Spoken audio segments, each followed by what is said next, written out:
Hem, Parfait, j'accepte le l'enregistrement. Mais j'ai été contente de pouvoir assister à la présentation d'Alain juste avant parce que ça va faire, du lien. Il y a peut-être des choses qui vont se répéter un petit peu, donc je vais pouvoir passer un petit peu plus vite. Mais vous verrez qu'il y a vraiment des choses, qui concordent.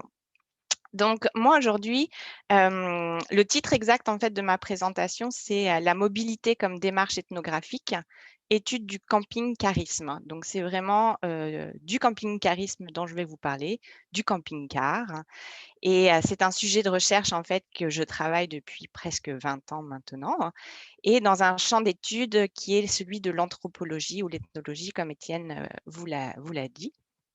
Donc, le tourisme, je ne l'aborde pas, frontalement, on va dire, mais nécessairement, il est toujours là puisque j'étudie un mode de vie qui en découle. Donc, vous parler de camping-car, c'est également vous parler, d'autocaravane, de motorisés, de fourgons aménagés, de van, de Winnebago, un petit peu tous ces termes que l'on retrouve pour parler, des véhicules récréatifs qui comprennent également, la caravane, ce qu'on appelle en France les véhicules de loisirs. Alors le camping-carisme, qu'est-ce que c'est?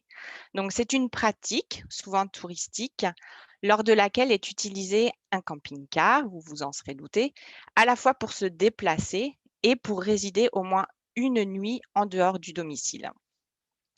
Donc aujourd'hui, je vais vous proposer, de regarder un petit peu, l'évolution du camping-carisme, de vous présenter les recherches que j'ai menées, lors de mon doctorat qui ont conduit au livre qu'Étienne vous a, présenté, qui est donc une étude ethnographique des personnes qui décident d'adopter le camping-carisme comme mode de vie et vous parler également des recherches que je mène depuis maintenant quelques années sur un phénomène dont vous avez certainement, entendu parler et qui découle du camping-carisme, qui est le van life. Donc comme toute bonne, chercheuse, on va dire, nécessairement avant de commencer à étudier son sujet d'étude, eh beh, il faut passer par les livres, passer par l'histoire pour essayer de comprendre un petit peu, d'où vient cette pratique. Donc je vais vous faire un petit topo sur, l'histoire du camping-car. Le camping-car sont apparus à partir du début du XXe siècle et comme Alain l'a très bien dit juste avant de terminer sa présentation, on a vu une évolution assez phénoménale du camping-car qui est devenu réellement un mini chez-soi sur roue. Donc aux États-Unis, les premiers voyages transcontinentaux apparaissent, dès 1903, suivis par des voyages en caravane. 1903, c'est également à cette époque-là qu'en France apparaît pour la première fois, des camping-cars apparaissent pour la première fois des camping-cars fabriqués de manière artisanale comme ici, la Bourlinguette, créée par l'industriel, bordelais Jules Sécrestin. Aux États-Unis, il faut attendre les années 1915 pour voir les premiers, camping-cars sur roue donc et vous en voyez un ici en modèle. Vous voyez que c'était assez sophistiqué pour l'époque et c'est à partir des années 1920 que l'on voit plus une production en série. Dans les années 40 en France, la production en série de camping-cars, apparaît et en fait, ces véhicules qui étaient réservés initialement comme objets de luxe ou, des habitables pour les travailleurs ambulants, devient réellement un objet de loisir pour permettre aux Français de partir en vacances, notamment avec les fameux, congés payés qui apparaissent, à partir de 1936. Aux États-Unis, il faut plus attendre les années 50-60 pour réellement voir un véritable essor des véhicules récréatifs, qu'on appelle à cette époque-là les house cars et qui deviennent, à la fin des années 60 avec le terme de motorhome, donc motorisé et il y a le célèbre Winnebago qui apparaît, sur la scène américaine. Winnebago qui est, comme je vous l'ai dit au début, un autre nom pour parler des motorisés aujourd'hui, pour vous dire à quel point ce modèle a été populaire.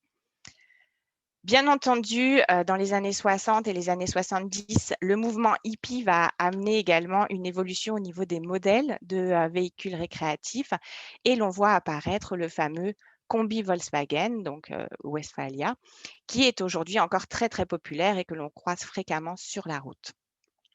Depuis les années 70, Les camping-cars n'ont cessé d'évoluer aujourd'hui pour être vraiment des appartements sur roues, comme on l'a dit. Et il faut savoir qu'en fait, ce n'est pas un phénomène qui est réservé juste à l'Amérique du Nord, l'Europe ou l'Australie. C'est un phénomène aussi que l'on voit apparaître dans des régions comme celle de la Chine.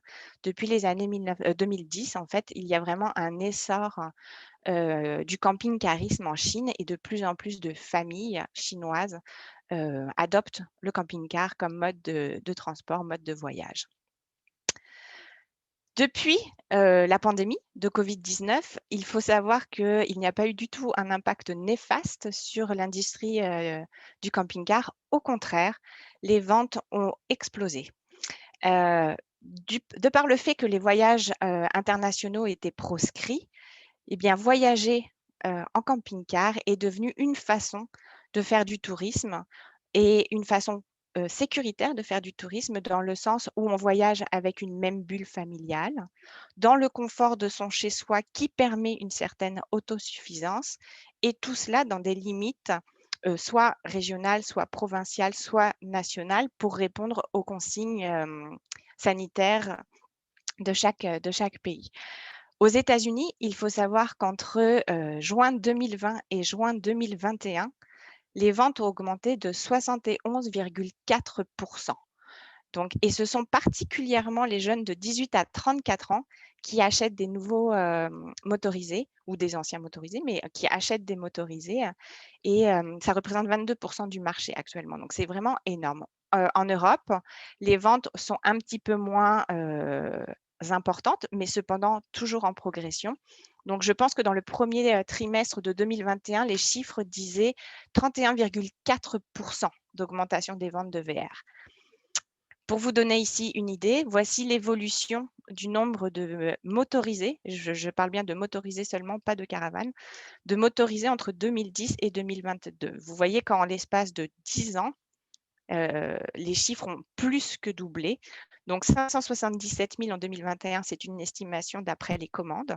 Et 2022 devrait être une année encore record aux États-Unis pour les ventes. Alors pourquoi est-ce que les gens décident d'acheter des véhicules récréatifs, donc des motorisés?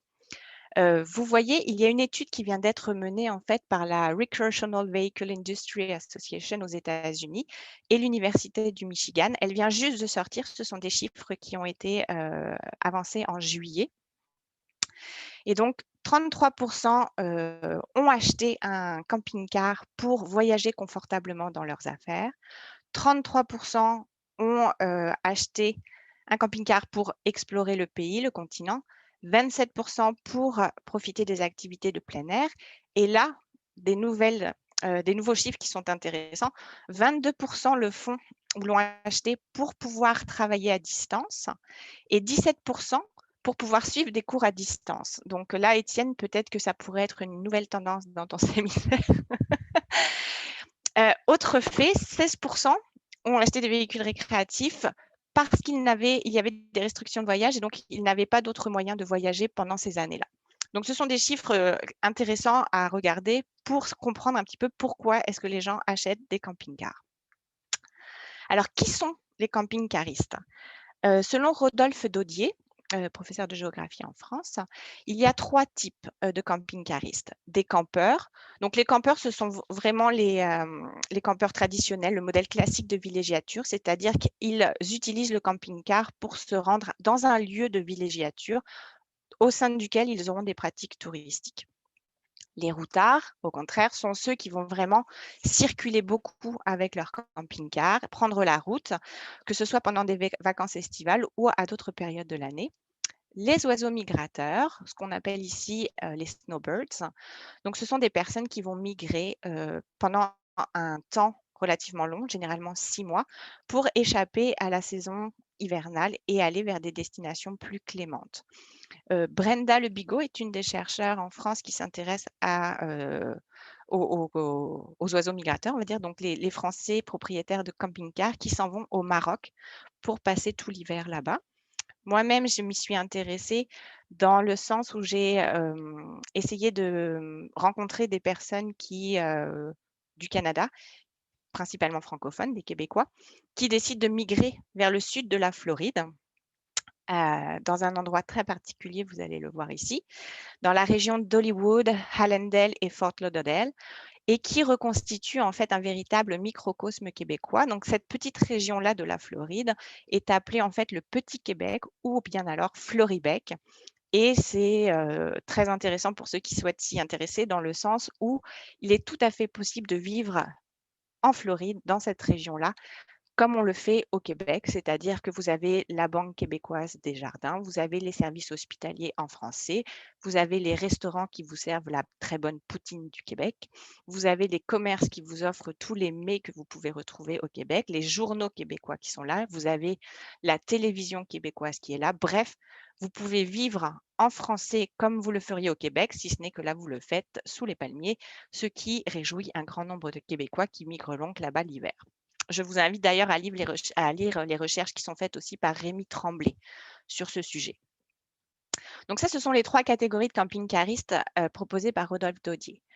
Toujours selon l'étude que je vous ai citée un petit peu avant, aux États-Unis, il existe 7 catégories de camping-caristes. Donc les casual campers, qui sont en fait des personnes qui utilisent leur camping-car seulement pour quelques week-ends. Les adventure seekers, qui sont des amoureux de sports de plein air qui veulent explorer les meilleurs spots. Donc, dans cette catégorie, par exemple, vous rencontrez énormément de personnes qui font de l'escalade ou des surfeurs qui migrent en fait d'un endroit à un autre selon la saison. Vous avez les avid RVers, qui sont des gens qui utilisent leur camping-car, mais de manière très fréquente sur une saison. Vous avez les escapistes, ce sont souvent des gens qui vont vers des endroits de plaisance, en fait, pour les sports nautiques, par exemple. Vous avez les family campers, donc qui utilisent le camping-car pour faire des voyages en famille ou pour rejoindre d'autres membres de la famille. Les fameux happy campers ou snowbirds, dont on a parlé un petit peu plus tôt, qui sont appelés les oiseaux migrateurs. Et vous avez les full-timers, qui sont donc la catégorie de camping-caristes que j'ai étudié pour mon doctorat et que je continue d'étudier depuis, qui sont donc des personnes qui ont décidé de tout quitter pour vivre à plein temps dans leur camping-car. Donc, il faut bien comprendre que c'est leur unique domicile. Ils n'ont pas d'autres appartements, maisons ailleurs. Ça devient leur domicile unique. Et donc, c'est de cette pratique que je vais vous parler maintenant.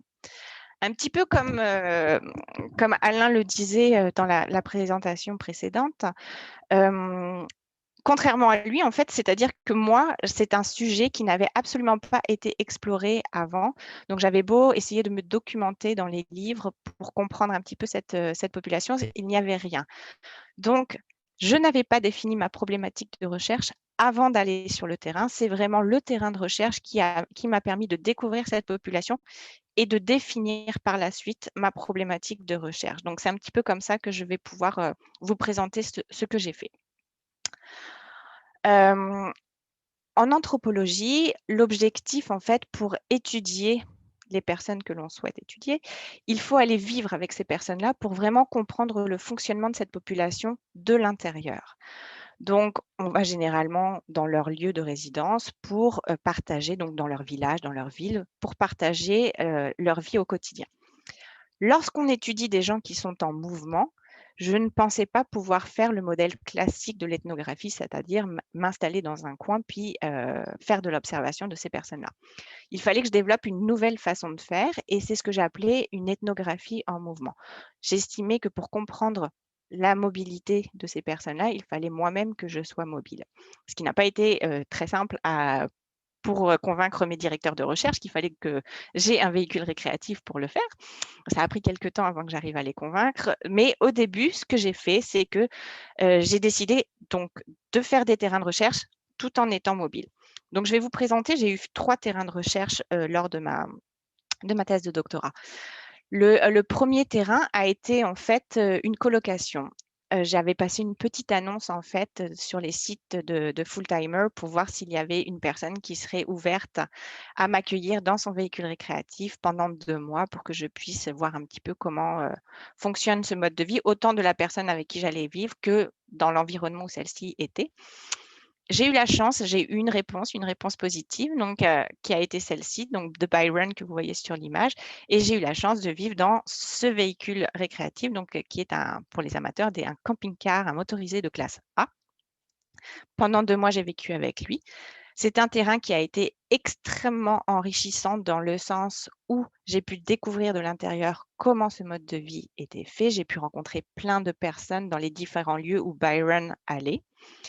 Cependant, les contraintes de cette option de terrain étaient que j'étais limitée en fait à Byron. J'étais dépendante de lui et de ses déplacements. Donc, si Byron décidait de rester juste dans des campings en Floride, je n'avais en fait la possibilité d'explorer que ces campings-là.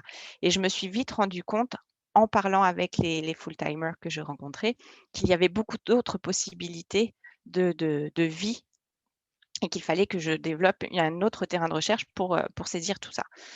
Mon deuxième terrain de recherche a été temporaire, on va dire. J'ai loué un véhicule récréatif, ici un motorisé de classe B, et je l'ai stationné dans un camping au Québec pendant 1 mois pour me permettre de rencontrer des full-timers québécois que j'allais par la suite revoir plus tard. C'était un terrain intéressant parce que c'est la première fois que je vivais dans un véhicule récréatif. Cependant, et vous vous en doutez très certainement, je manquais l'élément principal qui était celui de la mobilité. Donc, il me fallait faire autrement pour un 3e terrain de recherche, qui a été celui-ci. J'ai loué un véhicule récréatif pendant 3 mois et je suis partie sur la route pendant l'hiver à la rencontre des full-timers. L'objectif de cela était vraiment d'aller à la rencontre d'un maximum de diversité de full-timers. Et je suis partie pendant l'hiver parce que tous les Canadiens, tous les Américains du nord des États-Unis descendent dans le sud des États-Unis pendant cette période-là. Certains vont au Mexique, mais c'est assez rare. Et donc, j'ai circulé sur le continent. Donc, vous voyez ici le parcours que j'ai fait. Je suis partie de Montréal, je suis descendue en Floride. J'ai traversé les États-Unis, dans le sud des États-Unis, pour aller à la rencontre de tous les full-timers. J'ai passé beaucoup de temps dans l'Ouest et je suis ensuite repartie vers Montréal. Alors, durant tout ce trajet-là, en fait, ce que j'ai pu faire, c'est autant rencontrer des full-timers qui étaient stationnés dans des campings, autant de full-timers qui étaient dans des parcs nationaux, comme vous voyez ici sur l'image, autant des full-timers qui choisissaient au contraire de ne pas être dans des infrastructures organisées, mais souhaitaient vivre dans le désert, donc ici dans le désert du sud-ouest américain. Mais également, j'ai passé énormément de temps sur les stationnements de Walmart et dans les truck stops qui accueillent les full-timers pour la nuit. Donc, c'est cette diversité en fait de terrain qui m'a permis en fait d'affiner ma problématique de recherche qui s'est posée sur la culture de la mobilité développée à travers ce mode de vie et tous les résultats que j'ai obtenus ont été faits grâce à ces différents terrains de recherche. Et ces différents terrains de recherche, nécessairement, eh bien, j'ai développé différents outils méthodologiques. Alain vous en a parlé un petit peu, donc je vais relativement passer vite là-dessus, mais c'est sûr que les choix des outils méthodologiques sont très importants parce que selon les outils méthodologiques que vous allez développer, les résultats de recherche ne seront probablement pas les mêmes. Donc personnellement, j'ai voulu essayer d'avoir vraiment une palette assez large d'outils méthodologiques pour essayer vraiment de cerner ce mode de vie au mieux. Il est important aussi de mentionner que le chercheur lui-même a un impact sur les données qu'il va collecter et sur l'interprétation qu'il va faire des données. Donc ça, c'est quand même quelque chose qu'il faut avoir en tête, c'est-à-dire que quelqu'un qui aurait fait exactement la même chose que moi n'aurait peut-être pas recueilli exactement les mêmes données et il ne les aurait peut-être pas interprétées de la même façon. Donc c'est sûr que le chercheur a un rôle à jouer. Je reprendrai d'ailleurs une citation de Serge Bouchard, qui est un anthropologue québécois qui, hélas, vient de décéder, mais que j'affectionne beaucoup. Il disait « L'enquête s'avère un processus nettement personnel où l'ethnographe s'utilise lui-même en tant qu'outil principal d'enregistrement. » Et c'est exactement ce que je pense. C'est pour ça qu'il est important d'utiliser quand même des outils méthodologiques variés pour essayer de compenser un petit peu l'impact que le chercheur peut avoir sur sa recherche. Donc, les outils méthodologiques que j'ai utilisés. J'ai également utilisé l'entrevue, mais non pas l'entrevue semi-dirigée comme Alain l'a fait pour ses recherches, mais moi, c'était une entrevue ouverte. C'est-à-dire que vous voyez en fait le canevas que j'avais, je vais vous le mettre en gros plan pour que vous vous rendiez mieux compte. J'avais vraiment juste des mots-clés sur la gauche. Je sais qu'Alain disait que lui, il avait des références aussi théoriques dans ses questions, tout ça. Moi, c'était juste vraiment des mots-clés pour que je sois sûre qu'à travers l'entrevue, j'avais réussi à, comment dire, à avoir vraiment un topo général des informations que je voulais recueillir par ces personnes. L'entrevue avec moi, donc j'ai fait 135 entrevues ouvertes avec 166 personnes précisément, parce que des fois, des entrevues étaient faites avec des couples qui étaient mariés, enfin mariés, peu importe, mais ensemble. Et donc, en fait, ces entrevues ont été extrêmement enrichissantes parce qu'elles m'ont permis non seulement de savoir qui étaient les full-timers, mais pourquoi est-ce qu'ils faisaient ça et comment est-ce qu'ils le faisaient. Donc, à travers toutes les questions que j'ai pu poser lors de ces entrevues, j'ai vraiment réussi à déceler toutes les informations qui pourraient me servir après à poser mes hypothèses de recherche et avoir mes résultats. Sur ces entrevues, il faut savoir qu'elles étaient d'une durée variable, c'est-à-dire certaines duraient juste 1 heure, d'autres ont duré plus de 10 heures. Donc là, après, on était vraiment plus dans le récit de vie. Ça dépendait des personnes. Certaines personnes, je les ai revues à plusieurs reprises de mon périple, donc je pouvais peaufiner un petit peu les questions que j'avais à leur poser. Qu'est-ce que ça a amené comme résultat ces entrevues? Les entrevues m'ont permis donc, comme je vous l'ai dit, de découvrir qui étaient les full-timers. Il faut savoir que quand je suis partie sur le terrain de recherche, beaucoup de personnes me disaient: «Oui, c'est juste des personnes âgées qui font ça», souvent des idées reçues par rapport à ça. Au final, il y a autant d'hommes que de femmes qui font ce mode de vie, autant de personnes qui sont en couple, qui sont célibataires et qui sont en famille. En famille un peu moins, mais il y en a quand même. Des personnes de tout âge, donc pas uniquement des personnes âgées qui faisaient ça. La personne la plus jeune que j'avais rencontrée avait 26 ans, la plus âgée 82 ans. Aujourd'hui, je ferai la même recherche, j'aurai un éventail qui est beaucoup plus jeune que ce que j'ai eu il y a 20 ans, je pense. Également des personnes retraitées, certes, mais l'autre moitié était encore en activité complète ou en semi-activité. Parce qu'il faut savoir qu'il y a plein de professions qui permettent la mobilité, notamment des chefs d'entreprise qui travaillent à distance, qui gèrent tout par téléphone ou par internet, des représentants de commerce, des personnes qui travaillent à contrat, des gens qui ont un commerce mais de manière saisonnière. Par exemple, j'avais des personnes qui tenaient un petit restaurant, mais seulement pendant la saison estivale, puis le reste de l'année voyager. Donc différentes possibilités, et aujourd'hui avec le télétravail, n'en parlons même plus.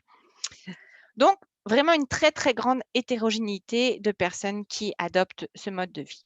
Pourquoi le font-ils? Eh bien sûr, on va vous donner des raisons principales qui sont, l'envie de découvrir le pays, le continent, l'envie de liberté, d'indépendance, ne pas s'ennuyer à la retraite, avoir une vie où le plaisir est mis de l'avant. Certes, mais quand on creuse un peu lors des entrevues justement, et c'est ça que les entrevues permettent, c'est qu'on constate que souvent derrière ces premières raisons avancées, il y a des raisons beaucoup plus importantes qui sont généralement de l'ordre d'un certain traumatisme, dans le sens où j'ai énormément de full-timers qui m'ont dit qu'ils avaient adopté ce mode de vie suite au décès d'un parent, suite à une maladie, à un accident, à un burn-out, ou bien encore, qu'est-ce que j'ai pas dit? Ou par exemple, des personnes aussi qui ont réalisé, parce que leurs parents venaient juste de passer à la retraite et avaient eu une crise cardiaque, qu'il fallait profiter dès maintenant de cette possibilité de vivre autrement, en fait. Et donc il y a une reconsidération de leur façon de vivre, et certains donc adoptent ce mode de vie à la suite de tout cela. Donc ça, c'est ce que les entrevues ont permis de déceler.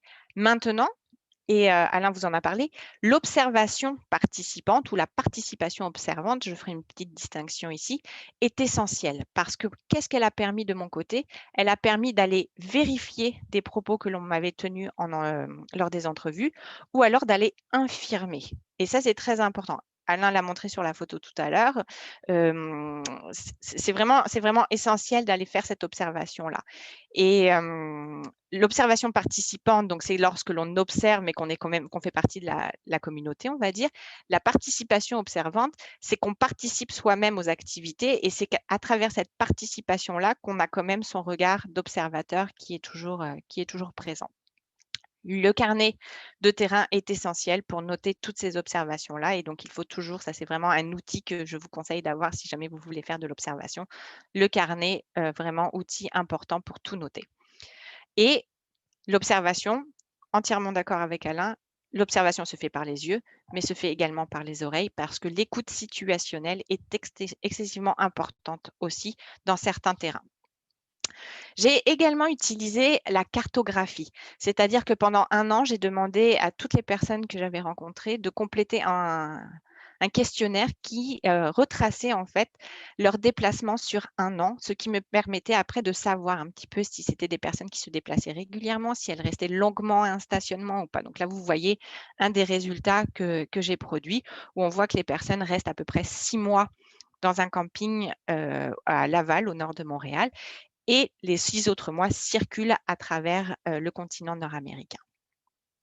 Donc la cartographie a été très utile dans mon cas. Après ça, la photographie. La photographie, j'ai utilisé beaucoup de photos. J'ai fait beaucoup de photos lors de mon terrain de recherche et j'avouerai que si j'avais un terrain à faire encore aujourd'hui, c'est vraiment un outil que j'utiliserai énormément. Parce que grâce à ces photos-là, elles ont permis non seulement d'appuyer des observations que j'avais faites, mais également de révéler des choses que je n'avais pas nécessairement pu voir de manière plus précise sur le terrain. Comme par ici, je vous montre une photo. Ça, c'est une photo donc d'un full-timer qui s'est installé dans le désert à côté de Yuma, en Californie, aux États-Unis. Et ce que j'ai voulu montrer par cette photo-là, c'est l'appropriation du territoire que certains se faisaient. On s'entend que lorsqu'un camping-cariste arrive dans le désert, il peut s'installer n'importe où, il n'y a aucune règle, aucune consigne.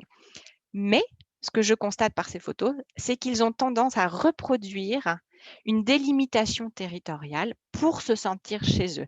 Donc, on voit le planté du drapeau, ce qui n'est pas sans rappeler les pionniers de l'époque. On voit l'utilisation des pierres ici. Vous allez le voir sur la prochaine photo encore mieux, où là, la personne a véritablement recréé une allée pour aller se rendre à son domicile, en fait, comme l'on peut voir dans les grandes propriétés en Amérique du Nord. Donc, la photo est vraiment quelque chose qui appuie les propos. Cette photo qui a été prise par un de mes amis d'en haut, on va dire, était très intéressante aussi pour montrer que certains ont vraiment tendance à reproduire l'image des pionniers qui avant se mettaient en cercle pour échapper aux attaques des autochtones de l'époque. Bien sûr, aujourd'hui, ce n'est pas du tout pour cette raison-là, mais bien pour créer un microcosme, une bulle en fait dans laquelle ils se retrouvent et à laquelle toute autre personne non invitée est proscrite. Autre photo importante et surtout autre population.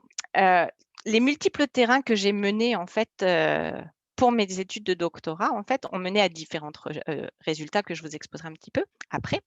Mais donc, c'est cette multiplicité des terrains, cette multiplicité des outils méthodologiques qui ont permis vraiment d'avoir une idée sur qui étaient les full-timers et qui ont fait en fait l'originalité de ma recherche. Aujourd'hui, nouveau terrain, c'est-à-dire je continue à m'intéresser aux full-timers et j'ai été en fait prise un petit peu par ce phénomène de la van life qui est apparu à partir de 2011 en fait avec Foster Huntington, qui est ici sur la photo, qui a créé ce hashtag vanlife. C'est-à-dire que ce sont des full-timers qui ont décidé d'aménager un van et d'y vivre en permanence. Ce phénomène a eu, comment dire, un essor, un engouement mondial. Et aujourd'hui, tous ne vivent pas dans leur van. Beaucoup le font de manière justement pour une pratique touristique ou pour un temps court, quelques semaines, quelques mois pour voyager. Mais tous utilisent ce hashtag vanlife. Aujourd'hui, il faut savoir que ce hashtag vanlife sur Instagram est cité à plus de 11 millions de fois, ce qui est un essor assez considérable. En 2019, quand j'avais commencé mes recherches sur les vanlifers, il était à 4,7 millions, ce qui était déjà très impressionnant. 11 millions, le hashtag vanlife, donc est très populaire et on en entend encore reparler ces jours-ci avec, cette jeune américaine qui faisait justement du van life et qui était sur les médias sociaux, qui a disparu. Il faut savoir que la plupart des van lifers, comme on les appelle, sont sur les médias sociaux, ce qui est une grande distinction des full-timers que j'avais rencontrés jusqu'à présent qui n'étaient pas du tout sur les médias sociaux. Aujourd'hui, les van lifers veulent être sur les médias sociaux, veulent raconter leur histoire, veulent raconter leur voyage. Certains en vivent d'ailleurs de ces publications, d'autres non. Mais c'est comme ça que je les suis en fait et donc c'est un nouveau terrain que je pratique, c'est une ethnographie en ligne. Puisque je ne vais plus sur le terrain, raison familiale, raison, d'achat de véhicules récréatifs et tout ça, mais en tout cas, j'espère pouvoir y retourner à un moment donné. En attendant, je les suis en ligne sur leur compte Instagram, leur compte Facebook, leur chaîne YouTube, tous les médias sociaux, les blogs, tout ce que je peux trouver sur eux et Dieu sait qu'il y en a. Donc, ce que j'ai décidé de faire, c'est de suivre une trentaine de van lifers et vraiment d'analyser toutes leurs publications, toutes leurs photos et tout ça. Donc, je fais également une ethnographie visuelle puisque j'analyse les images. Mais Madeleine Pastinelli, qui a fait beaucoup d'études sur l'ethnographie en ligne, en fait, explique que c'est la même chose qu'une ethnographie in situ.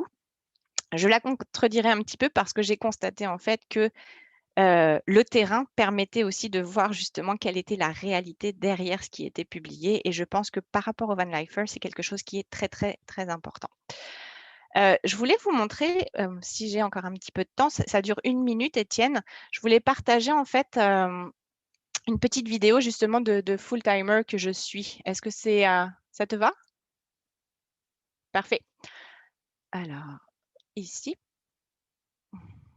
Ah, attendez, je ne sais pas si j'ai mis le son pour partager l'écran. Attendez, où êtes-vous? Je vous ai perdu. Vous allez me dire si ça fonctionne ou attendez, non, je vais le refaire parce que je pense que je l'ai pas bien fait. Share screen, share computer sound. OK, c'est bon. C'est parti.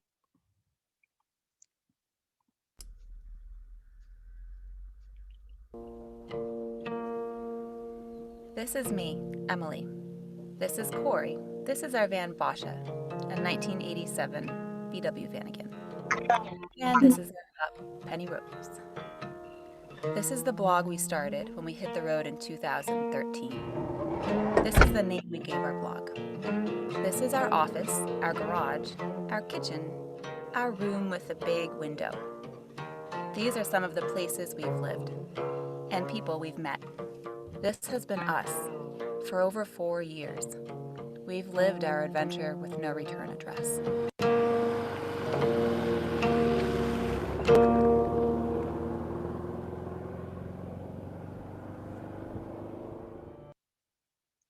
Hop, play. Donc stop share. Est-ce que ça a marché? Oui, parfait. Donc ça, c'est un couple que je suis justement, Corey et Emily, que je suis depuis 2013 en fait, qui ont commencé en 2013. J'ai commencé à les rencontrer à partir de 2015. Mais c'est un couple donc que je suis de van lifer. C'est pour vous donner une petite image de qui sont les van lifers, à qui j'ai affaire et comment ils maîtrisent les outils communicationnels, en fait, que ce soit la photo, que ce soit la vidéo, puisqu'ils sont tous équipés maintenant d'un drone et tout ça pour faire toutes les photos qu'ils publient ou les vidéos qu'ils publient en ligne. L'image, donc, qui est donc vraiment quelque chose que je regarde à travers ces publications-là, sert ici en fait la promotion d'un mode de vie et le bonheur attesté du choix qu'ils ont fait de vivre sur la route. Elle a pour vocation en fait de faire susciter des émotions particulières et de produire un mode d'évocation. L'image qui a en fait qui sert en fait à valider le choix de mode de vie qu'ils ont fait. Cependant, en fait, même si ces images servent à faire rêver, à montrer des paysages idylliques, il faut bien savoir que le côté du mode de vie quotidien est complètement absent de ces publications. Et malgré la beauté, comme vous pouvez voir ici, c'est magnifique, voilà, il y a toute une mise en scène qui est faite, sauf qu'aujourd'hui, quand vous regardez justement ce hashtag van life, Bon, bah, cette photo est certes magnifique, mais quand vous en voyez à peu près 1000 par jour qui ressemblent exactement à la même chose, cette photo prise avec la vue sur l'extérieur qui montre un paysage magnifique, des couples qui sont beaux, qui sont jeunes, qui sont en santé, en tout cas bref. Bon, au bout d'un moment, disons que la beauté, l'idéal de vie s'estompe un petit peu et donc c'est un peu, comment dire, cette marchandisation du soi à travers les récits qu'ils en font qui me pose problème et que j'essaye de saisir en fait à travers tout ça. Autre fait, sur les photographies des van lifers, vous allez voir tout le temps des gens qui sont sur les toits comme ça, avec des paysages. Bon, personnellement, sur le terrain, dans toutes les recherches que j'ai faites, j'ai vu une seule fois une personne sur un toit, c'était pour le nettoyer. Donc je ne sais pas si c'est une nouvelle mode que d'aller sur le toit, mais en tout cas, vous voyez bien qu'il y a vraiment une mise en scène qui est faite, qui est excessive en fait, hein. Et ça, j'ai pu constater qu'en fait, certains allaient même à avoir comment dire, un quotidien vraiment stressant parce qu'ils voulaient absolument capter la meilleure image que ce soit. Et en fait, même si l'image reflète, comme ici, quelque chose de très paradisiaque, comme elle le dit, Émilie, bon, bah, finalement, ça ne l'était pas. Comme je vous ai souligné ici le passage, We were running around batshit crazy to get the shot. So although here may be heavenly, my experience was not. Et ça, c'est quelque chose que j'ai retrouvé dans beaucoup d'analyses que j'ai faites, c'est-à-dire que certains se privent de certains endroits où aller parce qu'il n'y a pas de réseau pour pouvoir connecter leurs photos, pour faire leurs commentaires et tout ça. Donc c'est vraiment autre chose. Donc à ça, il y a trois hypothèses que je formule parce que là, c'est vraiment une étude en cours. La première serait que ils se contraignent en fait à publier autant parce qu'ils veulent faire partie d'une communauté, celle du van life, et donc créer un engouement autour de ce mode de vie-là. Une seconde hypothèse serait peut-être celle qui concerne le phénomène actuel des médias sociaux, c'est-à-dire où le récit de soi en ligne est perçu comme une forme d'existence sociale et de reconnaissance par l'autre. La troisième hypothèse serait la possibilité en fait de commercialiser cette visibilité et de créer en fait une sorte de marque de commerce, une personal branding comme on dit, de son propre style de vie. Et je sais que plusieurs en fait essayent de publier pour être sponsorisés et après avoir des fonds qui permettent de vivre de ce mode de vie-là. Je ne peux pas vous dire pour l'instant, je n'ai pas fini les recherches par rapport à ça, mais ça, c'est donc un nouveau terrain assez complexe, je dirais, parce que l'objectif, en fait, de ce terrain serait après d'aller les suivre en direct, c'est-à-dire faire autant une ethnographie avec eux sur le terrain qu'une ethnographie virtuelle d'eux. Donc, c'est de combiner les deux pour réussir vraiment à trouver pour pouvoir faire des analyses pertinentes et non pas juste se baser sur le virtuel. Alors, qu'est-ce que mes recherches ont amené? Ah oui, bah là, c'était justement vous montrer un petit peu cette mise en toute cette apparence pour mettre en ligne la photo parfaite. Donc, parler de mes résultats. Mes résultats, en fait, ont conduit à différentes choses par rapport à mes études sur les full-timers, tout d'abord. C'est-à-dire que j'ai essayé de comprendre à travers ce mode de vie comment casser, en fait, les stéréotypes qui pouvaient avoir lieu sur ces personnes-là. Donc, faire connaître qui étaient ces personnes-là, faire connaître la diversité, en fait, de ce mode de vie-là, c'est-à-dire qu'il n'y a pas juste des personnes qui vont vivre dans des campings, il y a des gens qui vivent vraiment de manière très différente. Et d'ailleurs, le film Nomadland qui est sorti l'année passée ou cette année, je ne sais plus, avec de la réalisatrice Carole Zhao, est excellent parce qu'il montre une des parties des personnes que j'ai interrogées et ça se passe dans des terrains que j'ai fait justement aux États-Unis, dans les déserts.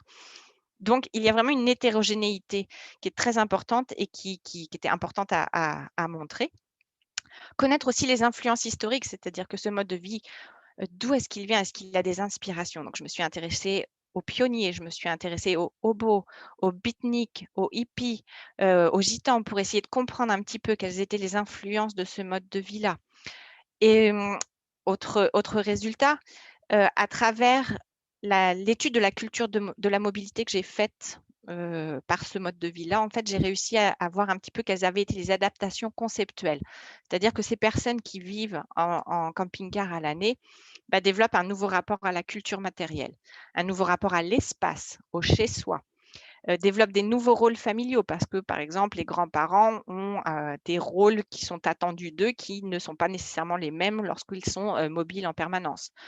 Le rapport aussi au travail et aux loisirs, comment déceler ou comment discerner en fait la période où l'on travaille et la période où on ne travaille pas, qu'on est en loisir lorsque l'on vit dans des paysages idylliques comme ça. Également, construire une identité qui n'est plus liée au territoire ou à l'espace, c'est-à-dire que mon identité n'est plus de, par exemple, Célia Forger qui vit à Québec. Là, c'est Célia Forger qui vit sur la route quelque part. Donc, comment construire son identité sans attache spatiale? Deux autres résultats qui sont en cours, mais qui ne sont pas finalisés. Donc, la marchandisation du soi par le récit en ligne, comme j'ai mentionné, et tout ce qui est les inégalités face à la mobilité. Parce qu'on s'entend que, bon, là, avec le contexte de la pandémie, c'est particulier aussi, mais tout le monde n'a pas la possibilité d'avoir un camping-car ou une caravane et n'a surtout pas la possibilité de voyager partout. Donc, la question des passeports est essentielle aussi. Et on voit bien que dans les jeunes van-lifers très, très, très populaires sur les médias sociaux, ce sont généralement des personnes qui ont un passeport qui leur facilite l'accès à d'autres territoires. Donc, ce sont des questions que je me pose. La question du tourisme, non pas que je n'ai pas voulu l'aborder, c'est pas ça, parce que vous avez bien compris qu'elle est tout le temps en arrière-plan de ce mode de vie. Il faut savoir que dans le tourisme, quand j'ai abordé la question avec les full-timers que j'ai rencontrés initialement, aucun ne se revendiquait touriste. Pour eux, ils ne sont pas des touristes, peu importe où ils vont, puisqu'ils habitent avec leur camping-car là où ils se stationnent. Ils deviennent résidents de la place. C'est-à-dire que peu importe, ils allaient à Las Vegas, mettons, bon, s'ils sont stationnés à Las Vegas, c'est leur nouveau domicile, on va dire. Donc, ils ne se considéraient pas touristes. Cependant, tous m'ont dit qu'au moins une fois dans leur expérience de full-timer, ils avaient été visiter des endroits touristiques comme le Grand Canyon, ils ont été à New York, ils ont été à Fort Alamo, ils ont été un petit peu partout où on attend que les gens veulent visiter au moins une fois dans leur vie en Amérique du Nord, on va dire, mais également dans les endroits très touristiques pour les camping-caristes, comme par exemple Quartzsite. Quartzsite, c'est la Mecque des camping-caristes et donc ils y sont tous allés au moins une fois dans leur vie, ça c'est sûr. Les van-lifers, eux, vont revendiquer en fait une forme de tourisme. Eux vont probablement pas dire qu'ils sont des touristes, mais ils revendiquent un tourisme lent quand même. C'est-à-dire que le fameux slow tourism. Ils vont vouloir s'imprégner des lieux dans lesquels ils vivent, ils veulent aller à la rencontre des locaux, ils veulent savourer l'instant présent. Cependant, dans le tourisme lent, il y a quand même une petite contradiction, c'est que normalement, on l'associe plus à des moyens de transport écologiques comme la marche ou le vélo. Ici, c'est un motorisé, donc c'est sûr que ça pollue et l'empreinte carbone n'est pas forcément très bonne. Cependant, ils vont contester ce fait-là en disant oui, mais ils vivent de manière minimale et ils ont une culture, ils ont rejeté la culture matérialiste. La seule chose qu'ils possèdent, c'est ce véhicule récréatif-là. Donc, ils vont dire que ça marche quand même dans ce sens-là. Donc, voilà un petit peu les recherches que je mène là-dessus et j'espère que j'ai pu donner le goût peut-être à quelques personnes d'aller faire des études sur ce type en fait de pratique parce que nous sommes encore très peu à travailler là-dessus et je pense qu'il y a vraiment beaucoup de choses à faire, d'autant plus avec le phénomène de la van life qui n'en finit plus en fait et puis cet essor des pratiques de camping-car avec la pandémie. Donc, je pense qu'il y a beaucoup de choses à faire et ce seraient des stages très intéressants. Donc, je vous remercie beaucoup de votre attention. Merci Célia. On va juste prendre 2 ou 3 questions et libérer les étudiants parce qu'on ne peut pas garder la salle malheureusement. Et donc, on a déjà dépassé leur temps puisqu'ils sont censés être libérés à 45. Donc, juste quelques questions rapides pour qu'on vous libère à 16h. Oui. Moi, j'ai une question au niveau en tant que chercheuse, tous ces déplacements, qui c'est qui financie tout ça parce que... La question, Célia, c'est effectivement de financement de tes déplacements et qui est-ce qui finançait ces déplacements. Donc, comment travaille un chercheur et comment on peut faire ce projet que tu as pu faire pendant plusieurs mois. J'ai eu la chance, en fait, pour la location du véhicule récréatif, d'être sponsorisée, en fait, par la Fédération québécoise de camping caravaning, qui avait également un intérêt à savoir qui étaient les full-timers. Donc, j'ai eu la chance d'avoir rabais en fait sur la location. Cependant, c'était quand même excessif. J'avoue que j'ai pas eu de financement pour la recherche en soi. C'est à partir de des fonds. J'ai eu une bourse de recherche en fait lors de mon doctorat pour une année et j'ai mangé beaucoup de pâtes et de riz pendant plusieurs mois pour pouvoir me payer cette location de 3 mois. Mais c'est possible aussi de vivre de manière relativement simple dans ce mode de vie sans que ça coûte des milliers des cents. Donc, mais j'ai pas eu de subvention particulière pour ça parce que je pense que justement, j'avais pas réussi à convaincre entièrement mes directeurs de thèse que ça valait la peine. Merci. Il y avait une deuxième question et après on prendra les questions, enfin je vous laisserai les questions du groupe des chercheurs. Oui.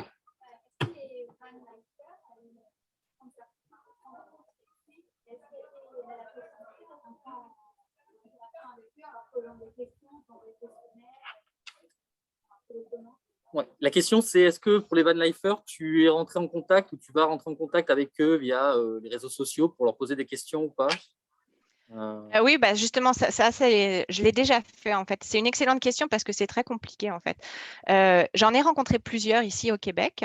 Donc ça, c'était la première chose. Et j'ai informé les chercheurs, enfin ceux que j'ai analysés, en fait, je les ai contactés pour leur dire que je les suivais. Cependant, quand on voit par exemple Foster Huntington qui a des millions de followers, j'étais probablement une de plus qui le suivait, il s'en est pas aperçu. Et donc après, il y a toute la question justement du rôle de l'ethnographe là-dedans, la visibilité, invisibilité du chercheur qui fait de l'observation.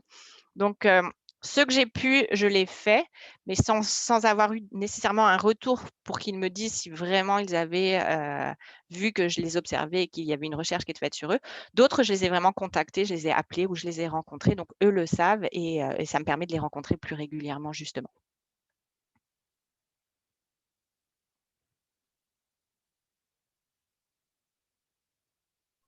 Merci.